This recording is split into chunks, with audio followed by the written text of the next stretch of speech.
আমরা সতর্ক, কিন্তু আমরা প্যানিক করব না। আশঙ্কার মধ্যেই এইচএসসি পরীক্ষা শুরু, পরিস্থিতির অবনতি হলে প্রয়োজনে ফের বন্ধ শিক্ষা প্রতিষ্ঠান। আবার শিক্ষা প্রতিষ্ঠান বন্ধ করে দিতে হয় এমন পরিস্থিতি যেন না হয়। তারা তাদের সন্তানদেরকে পরীক্ষা দিতে নিয়ে এসছেন, কারণ এখানে বাইরে যদি ছড়ায় সেই ছড়ানোর ক্ষতিটা কিন্তু তার কাছ পর্যন্ত গিয়ে পৌঁছাবে। দেখছিলেন প্রধান শিরোনাম, রাতের সময় সঙ্গে আছি আমি সজল মিত্র রিচার্ড। এবার অন্যান্য শীর্ষ সংবাদ। 3 বাহিনীর উন্নয়নে পরিকল্পিতভাবে কাজ করছে সরকার, বললেন প্রধানমন্ত্রী। 2041 সালের সমৃদ্ধ বাংলাদেশের লক্ষ্যে বাহিনীকে অগ্রণী ভূমিকা রাখার আহ্বান। ভুয়া এনআইডি তৈরি করে খেলাপিরা দফায় দফায় নিচ্ছেন ঋণ, সহায়তা করছেন নির্বাচন কমিশনেরই অসাধু কর্মচারী, জড়িত সাবেক ব্যাংক কর্মকর্তারাও। এবং টানা 5 মাস বাড়ার পর 12 কেজি এলপিজি সিলিন্ডার গ্যাসের দাম কমল 85 টাকা, নতুন দর 1228 টাকা, কাল থেকেই কার্যকর।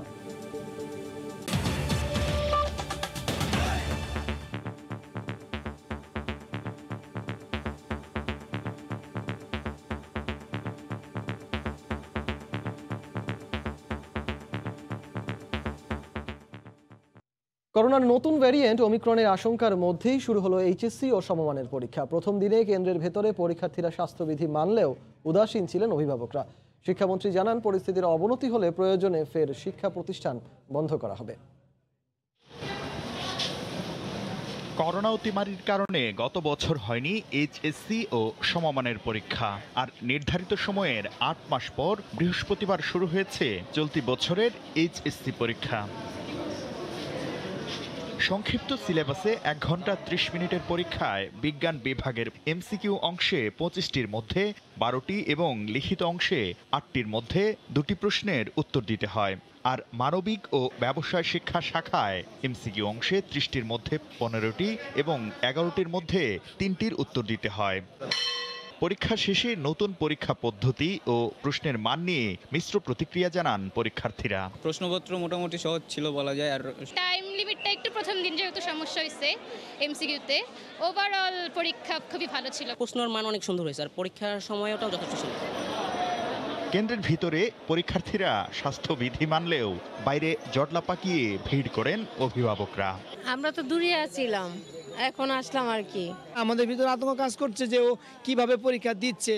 পরীক্ষা কেন্দ্র পরিদর্শন শেষে অভিভাবকদের স্বাস্থ্যবিধি মেনে কেন্দ্র থেকে দূরে অবস্থানের অনুরোধ জানিয়ে শিক্ষামন্ত্রী বলেন, করোনার নতুন ভেরিয়েন্টের কারণে প্রয়োজন হলে বন্ধ হতে পারে শিক্ষা প্রতিষ্ঠান। যদি পরিস্থিতির কারণে প্রয়োজন হয় অবশ্যই যে কোনো সিদ্ধান্ত প্রয়োজন হবে আমরা তা নেব। এর আগে করোনার কারণে 1.5 বছরেরও বেশি সময় বন্ধ ছিল দেশের সব শিক্ষা প্রতিষ্ঠান।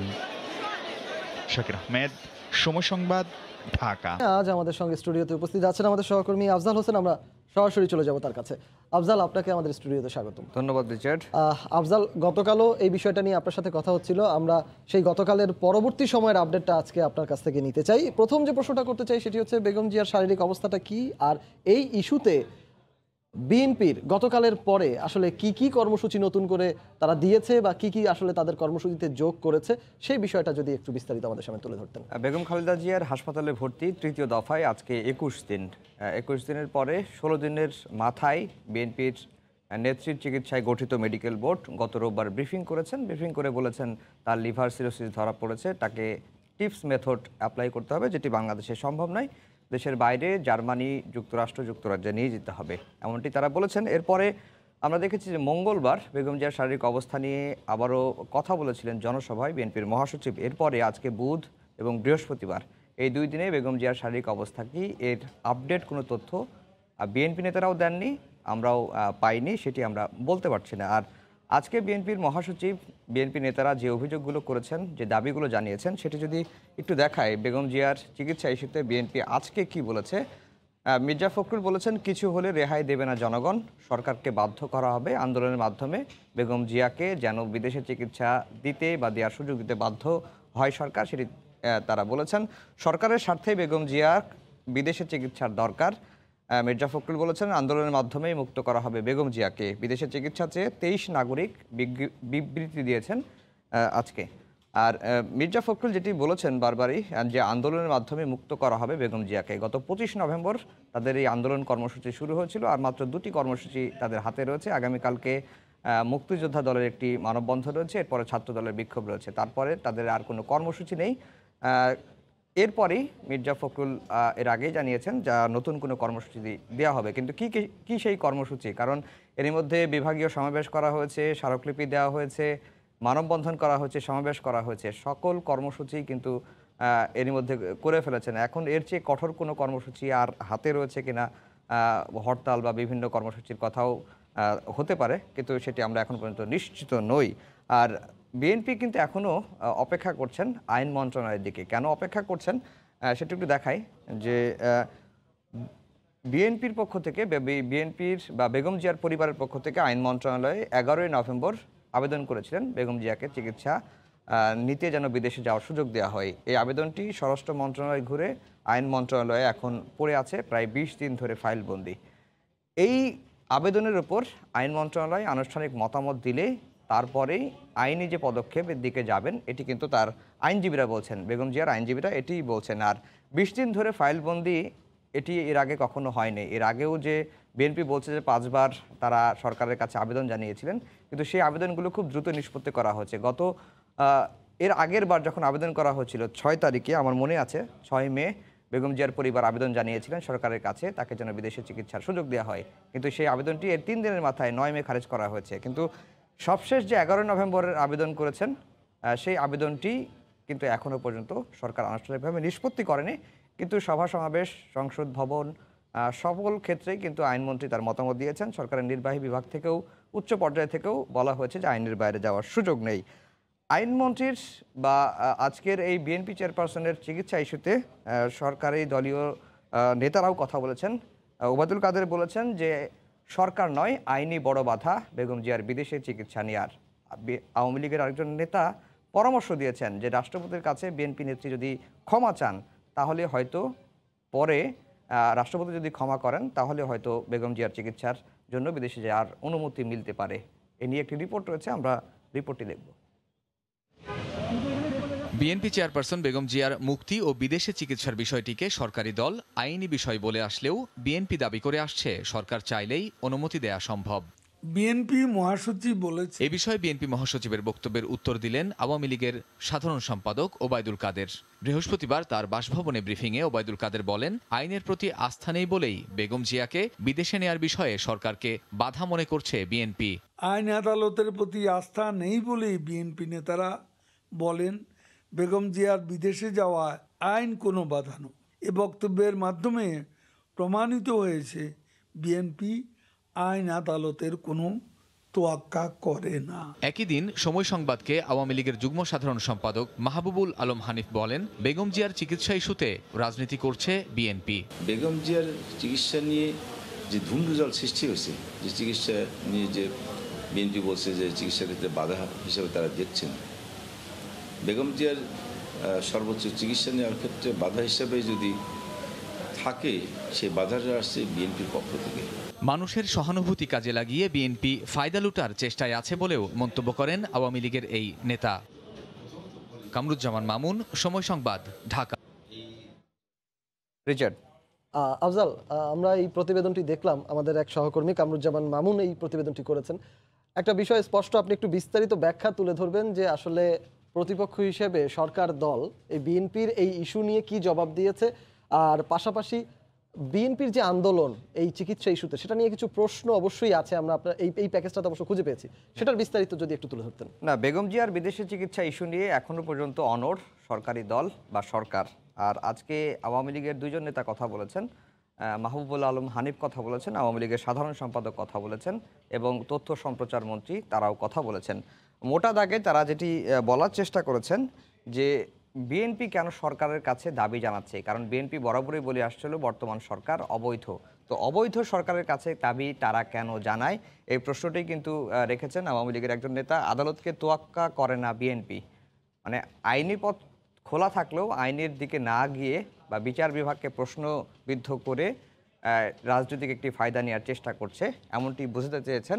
চিকিৎসা ইস্যুকে পুঁজি করে বিএনপি রাজনীতি করছে। এখন বিএনপির সামনে নেত্রীর চিকিৎসা ইস্যু ছাড়া আর কোনো ইস্যু নাই এবং চিকিৎসা ইস্যুতে বিএনপি রাজনীতি করছে এমনটি অভিযোগ করেছেন। সরকারকে টেনে হিস্টে নামাতে গিয়ে বিএনপি পড়ে গেছে, রাষ্ট্রপতির কাছে ক্ষমা চাওয়ার আহ্বান, এটি বলেছেন মাহবুবুল আলম হানিফ। এই কথাটি আইনমন্ত্রী বলেছিলেন শুরুর দিকে যে রাষ্ট্রপতির কাছে দোষ স্বীকার করে ক্ষমা চাইলে রাষ্ট্রপতি যদি ক্ষমা করে দেন তখন বেগম জিয়া মুক্ত হয়ে যাবেন এবং সে যেখানে ইচ্ছা সেখানে চিকিৎসা করার সুযোগ পাবেন। আর বর্তমান সময়ে বেগম জিয়ার চিকিৎসা ইস্যুতে বিএনপি রাজনীতি করছে, যে আন্দোলন করছে সেটি নিয়ে বেশ কিছু প্রশ্ন কিন্তু অনেকের মনেই দাঁড়িয়েছেন। আমরা বেশ কয়েকজন যারা রাজনৈতিক বিশ্লেষক রয়েছেন, বিশিষ্টজন রয়েছেন, তাদের সাথে কথা বলেছি।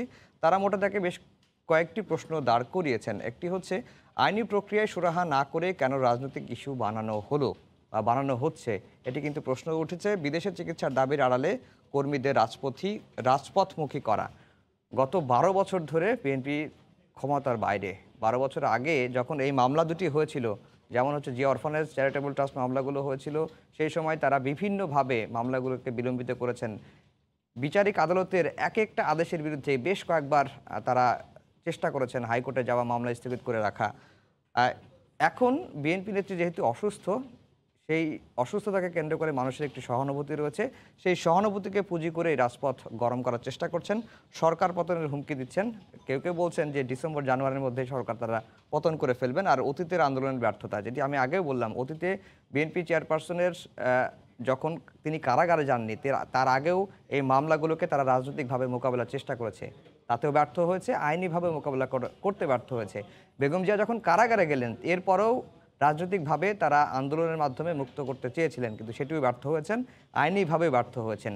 এখন বেগম জিয়ার চিকিৎসা ইস্যুতে আবারও মুক্তি, স্থায়ী মুক্তি এবং বিদেশি চিকিৎসার দাবিতে আবারও আন্দোলন করছে, যদিও তাদের হাতে খুব একটা কর্মসূচি রয়েছে বা এখন পর্যন্ত যে আন্দোলন করা হচ্ছে তাতে সেই আন্দোলনের মাধ্যমে সরকারকে চাপে রেখে বিদেশি চিকিৎসার সুযোগ তারা নিতে পারেন কিনা সেটি আসলেই প্রশ্ন অনেকেই রাখছেন। রিচার্ড। আফজাল, আপনাকে অসংখ্য ধন্যবাদ, আপনি খুব সুন্দর করে বিশ্লেষণ করেছেন। আমরা প্রতিনিয়তই আপনার সাথে যোগাযোগ করার চেষ্টা করব এই বিষয়ে সর্বশেষ আপডেটটা জানার জন্য। অসংখ্য ধন্যবাদ জানিয়ে আপনার কাছ থেকে অন্তত বিদায় নিচ্ছি। ধন্যবাদ রিচার্ড। খালেদা জিয়ার চিকিৎসা ইস্যু নিয়ে কথা বলতে আজ স্টুডিওতে উপস্থিত ছিলেন আমাদের সঙ্গে আমাদের সহকর্মী আফজাল হোসেন। ঋণ খেলাপির তালিকায় নাম অথচ দরকার পুনরায় ঋণ, এমন ব্যক্তিদের খুঁজে বের করতেন চাকরিচ্যুত কয়েকজন ব্যাংক কর্মকর্তা। নির্বাচন কমিশনের অসাধু ডেটা এন্ট্রি অপারেটরদের সহায়তায় তৈরি করা হতো দ্বৈত জাতীয় পরিচয়পত্র, পরে আবেদন করা হতো ঋণের জন্য। এভাবেই কয়েকটি বেসরকারি ব্যাংক থেকে 65 কোটি টাকার ঋণ জালিয়াতি করেছে একটি অসাধু চক্র।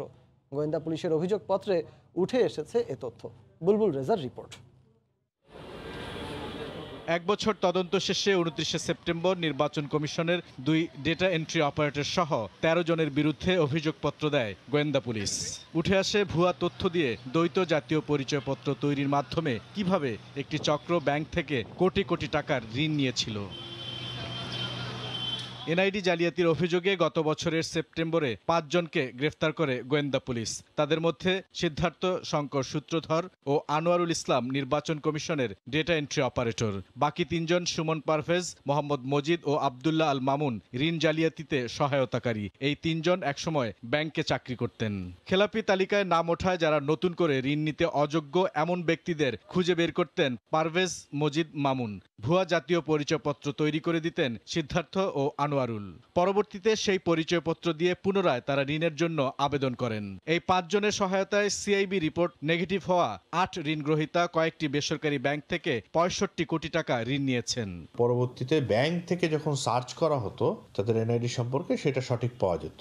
তারা কিন্তু যে পুরনো যে এনআইডি নাম্বার সেটার ব্যাপারে তারা কখনো উল্লেখ করতো না, ওটা টোটালি হাইড করে যেত। ডিবির অভিযোগপত্রে নেই কোনো ব্যাংক কর্মকর্তার নাম। কোনো ব্যাংকের কর্মকর্তাকে চার্জশিটেড করিনি বা করতে পারিনি, বিকজ তারা যখন এনআইডি সার্চ করে এটার যে অস্তিত্ব আছে সেটা তারা দেখতে পায়। দ্বিতীয়বার আঙ্গুলের ছাপ বা চোখের মনির প্রতিচ্ছবি নেওয়ার সময়ই বিষয়টি ধরা পড়ার কথা, কিন্তু নির্বাচন কমিশনের ডেটা এন্ট্রি অপারেটরদের সহায়তার কারণে জালিয়াতি ধরা পড়েনি। বুলবুল রেজা, সময় সংবাদ, ঢাকা। সরকারের অনিচ্ছার কারণেই 24 বছরেও পার্বত্য শান্তি চুক্তি বাস্তবায়ন হয়নি, এমন অভিযোগ করে চট্টগ্রাম জনসংহতি সমিতির নেতা যতীন্দ্রিয় বোধিপ্রিয় লার্মা বলেছেন, পাহাড়ি জনগোষ্ঠীকে ধ্বংসের সমস্ত আয়োজন সম্পন্ন করেছে রাষ্ট্র। পার্বত্য শান্তি চুক্তির 24 বছর পূর্তিতে আয়োজিত আলোচনা সভায় একথা বলেন তিনি। আগারগাঁও মুক্তিযুদ্ধ জাদুঘরে সকালে এই অনুষ্ঠানের আয়োজন করে পার্বত্য চট্টগ্রাম জনসংহতি সমিতি ও বাংলাদেশ আদিবাসী ফোরাম। আলোচনায় শিক্ষাবিদ, আইনজীবী ও প্রগতিশীল বুদ্ধিজীবীরা অংশ নেন। বক্তারা বলেন, শান্তি চুক্তির ধারাগুলো এখনো অন্ধকারে রয়ে গেছে। পার্বত্য অঞ্চলের জনগণের পক্ষে তথা পার্বত্য অঞ্চলের সরকার এই চুক্তি কেন স্বাক্ষর করেছিল? কি পার্বত্য অঞ্চলের সমস্যার সমাধানের জন্য, নাকি পার্বত্য অঞ্চলের যুগ্ম জনগণের তাদের অস্তিত্ব চিরতরে বিলুপ্ত করার কাজটাকে আরও দ্রুত করার জন্য? যুগ্ম জনগণকে বিলুপ্ত করার লক্ষ্যে যে সমস্ত কার্যক্রম, সেটা সরকারি, আধা সরকারি, বেসরকারি, সার্বিকভাবে সেটা আমরা প্রত্যক্ষ করতে পারি। চলতি বছর টানা 5 মাস দাম বাড়ানোর পর দেশের বাজারে কমলো সিলিন্ডার গ্যাসের দাম। 12 কেজির সিলিন্ডার গ্যাসের দাম গত মাসের চেয়ে 85 টাকা কমিয়ে 1228 টাকা নির্ধারণ করেছে বাংলাদেশ জ্বালানি কমিশন। বৃহস্পতিবার বিকেলে ভার্চুয়াল সংবাদ সম্মেলনে এই দাম নির্ধারণের কথা জানান কমিশনের চেয়ারম্যান মোহাম্মদ আব্দুল জলিল। এলপিজির নতুন মূল্য শুক্রবার সকাল 6টা থেকে কার্যকর হবে বলেও জানানো হয়। দেশের বাজারে যে সিলিন্ডার গ্যাস ব্যবহার করা হয় তা পুরোটাই আমদানি নির্ভর, তাই এর দামও নির্ধারণ করা হয় আন্তর্জাতিক বাজারের সঙ্গে সমন্বয় করে। সৌদি আরামকোর সঙ্গে সমন্বয় করতে গিয়েই চলতি বছরে টানা 5 মাস বাড়ানোর পর ডিসেম্বরে এসে 12 কেজির 1 সিলিন্ডার গ্যাসের দাম কমানো হলো 85 টাকা। নতুন দাম নির্ধারণ করা হয়েছে 1228 টাকা, যা কার্যকর হবে শুক্রবার সকাল 6টা থেকে। ভোক্তা পর্যায়ে প্রতি 12 কেজি বোতলজাতকৃত এলপিজির মূসক সহ মূল্য 1228 টাকায় সমন্বয় করা হয়েছে। গত মাসে এটা ছিল 1313 টাকা। এই মাসে কম হয়েছে এবং তাতে মূল্য দাঁড়িয়েছে 1228 টাকা। বৃহস্পতিবার মূল্য নির্ধারণ নিয়ে বাংলাদেশ এনার্জি কমিশন আয়োজিত বৈঠকে জানানো হয়, জনগণকে স্বস্তি দিতেই সৌদি আরামকো যেদিন জ্বালানির নতুন দাম নির্ধারণ করেছে, এর পরদিনই দেশের বাজারে দামের সমন্বয় করা হলো। সৌদি সিপির মূল্যে যেটা অনেক উঁচু মূল্য ছিল, কিছুটা কমে আসছে, সেটা একটা কারণ। আর দ্বিতীয় কারণ, আমাদের লাইসেন্সিদের পক্ষ থেকে অনুরোধ করা হয়েছে যত তাড়াতাড়ি আদেশটি জারি হবে তাহলে সরবরাহটি তত তাড়াতাড়ি সম্ভব হবে। তবে এবারও অপরিবর্তিত রাখা হয়েছে পাইপলাইনের গ্যাসের দাম। কমিশনের তথ্য মতে গত জুন মাসে 12 কেজি 1 সিলিন্ডার গ্যাসের দাম ছিল 842 টাকা, যা 5 দফায় বেড়ে নভেম্বরে এসে দাঁড়ায় 1313 টাকা। কামরুল হাসান সবুজ, সময় সংবাদ, ঢাকা। ফ্রান্সে করোনার নতুন ভ্যারিয়েন্ট ওমিক্রন শনাক্তে আতঙ্কে আছেন প্রবাসী বাংলাদেশিরা। এই বিষয়ে বিস্তারিত জানাতে প্যারিস থেকে সরাসরি যুক্ত হচ্ছেন সহকর্মী লুৎফুর রহমান বাবু।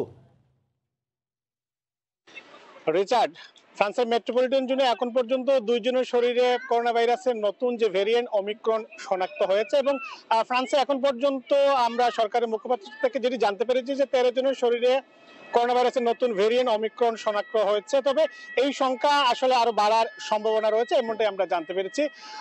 এর আগে নাইজেরিয়া থেকে আসা এক ব্যক্তির শরীরে আসলে ফ্রান্সের মেট্রোপলিটনে করোনা ভাইরাস শনাক্ত হয় এবং তারপর তাকে আলাদা করে রাখা হয়। তার সাথে অন্য তিনি যাদের সংস্পর্শ ছিলেন তাদেরকে কিন্তু আলাদা করে রাখা হয়েছে। তবে উদ্বেগের বিষয় কিংবা ভয়ের যে বিষয়টি হচ্ছে, এখন মেট্রোপলিটন জোনে যেখানে এটি শনাক্ত হয়েছে, এটি কিন্তু এর বিভিন্ন এলাকা হচ্ছে প্রবাসী বাংলাদেশি অধ্যুষিত এলাকা। এখানে বিপুল সংখ্যক প্রবাসী বাংলাদেশিরা বসবাস করেন। এখন অমিক্রন আক্রান্তের এই খবর প্রচারের পর থেকেই কিন্তু প্রবাসী বাংলাদেশিদের মধ্যে এক ধরনের ভয় এবং আতঙ্ক আসলে বিরাজ করছে, এটা আমরা বলতে পারি। এবং অনেক অভিভাবকের সাথে আমি কথা বলেছিলাম, তো তারা আমাকে যেটি জানিয়েছেন যে তারা তাদের বাচ্চাদের নিয়েও এখন কিন্তু কিছুটা শঙ্কার মধ্যে রয়েছেন। অনেক শিক্ষা প্রতিষ্ঠানে যেখানে তাদের বাচ্চারা পড়াশোনা করেন সেখানেও অনেক জায়গায় কিন্তু করোনা ভাইরাস ইতিমধ্যেই শনাক্ত হয়েছে। আমরা এই ওমিক্রন যে ভেরিয়েন্টে আক্রান্তের পাশাপাশি আরেকটি উদ্বেগের বিষয় যেটি আমরা দেখছি যে একদিনে করোনা আক্রান্তের যে রেকর্ড ফ্রান্সে, সেটি কিন্তু এখন ছাড়িয়ে যাচ্ছে। গেল 2 দিন আগে যেখানে 47,000 একদিনে আক্রান্ত ছিল, সেখানকে কিন্তু এখন 50,000-এ এই আক্রান্তের সংখ্যা পৌঁছেছে। আক্রান্তের পাশাপাশি আমরা যেটি দেখছি যে হাসপাতালে ভর্তির সংখ্যাও যেমন বাড়ছে, আইসিইউতে রোগী ভর্তির সংখ্যা বাড়ছে এবং কমছে, মৃতের সংখ্যা একইভাবে কিন্তু বাড়ছে এবং কমছে। আগামীতে এখানে বড়দিন এবং নতুন বছর রয়েছে, তার আগে কিন্তু এই যে করোনা ভাইরাসের নতুন যে ভেরিয়েন্ট ওমিক্রন কিংবা আক্রান্তের সংখ্যা যে বাড়ছে, এটি নিয়ে মানুষের মধ্যে কিন্তু এখন নানা শঙ্কা বিরাজ করছে। তো রিচার্ড, ফ্রান্সের প্যারিস থেকে এই ছিল করোনা ভাইরাস এবং এখানে অমিক্রন ভেরিয়েন্টে যে আক্রান্ত হয়েছেন তা নিয়ে এখন পর্যন্ত আমার কাছে সর্বশেষ। ফ্রান্সে করোনা ভাইরাসের নতুন ভ্যারিয়েন্ট ওমিক্রন সংক্রমণের সবশেষ তথ্য জানাতে প্যারিস থেকে আমাদের সঙ্গে যুক্ত হয়েছিলেন সহকর্মী লুৎফুর রহমান বাবু। বাংলাদেশ পাকিস্তান টেস্ট সিরিজের খবর। ঢাকা টেস্ট সামনে রেখে অনুশীলন করেছে বাংলাদেশ ক্রিকেট দল। এর আগে সকালে ঐচ্ছিক অনুশীলন করেছে পাকিস্তান দলের 5 সদস্য। চট্টগ্রাম টেস্ট শেষে বুধবার ঢাকায় ফিরে বিশ্রাম নিয়েছে বাংলাদেশ ও পাকিস্তান দল। তবে আজ সকালেই অনুশীলনে নামে সফরকারীরা। ঐচ্ছিক অনুশীলনে ছিলেন অধিনায়ক বাবর আজম, ফওয়াদ আলম, আজহার আলী, সৌদ শাকিল ও কামরান গুলাম। এরপর মাঠে নেমেছে বাংলাদেশ ক্রিকেট দল। সকালে করোনা পরীক্ষার নমুনা দিয়েছেন সাকিব আল হাসান। ফলাফল নেগেটিভ আসায় দলের সঙ্গে আনুষ্ঠানিকভাবে যোগ দিয়েছেন এই অলরাউন্ডার। আঙুলের ইনজুরি থেকে সুস্থ হয়ে অনুশীলনে যোগ দিয়েছেন পেসার তাসকিন আহমেদ ও এই টেস্টের স্কোয়াডে ডাক পাওয়া নাইম শেখ। তাছাড়া দলের অন্য সদস্য লম্বা সময় ব্যাটিং বোলিং অনুশীলন করেছে মিরপুরের ইনডোর মাঠে। ব্যক্তিগত কারণে বায়ুবল ছেড়ে গেছেন টিম ডিরেক্টর খালেদ মাহমুদ সুজন। আগামী শনিবার সিরিজের দ্বিতীয় ও শেষ টেস্টে মিরপুরে মুখোমুখি হবে দুদল। এ পর্যায়ে শীর্ষ সংবাদ জানিয়ে দিচ্ছি আরেকবার। এবং টানা 5 মাস বাড়ার পর 12 কেজির এলপিজি সিলিন্ডার গ্যাসের দাম কমলো 85 টাকা। নতুন দর 1228 টাকা। শুক্রবার থেকেই কার্যকর। এই ছিল রাতের সময়ে। সঙ্গে থাকুন সময়ের।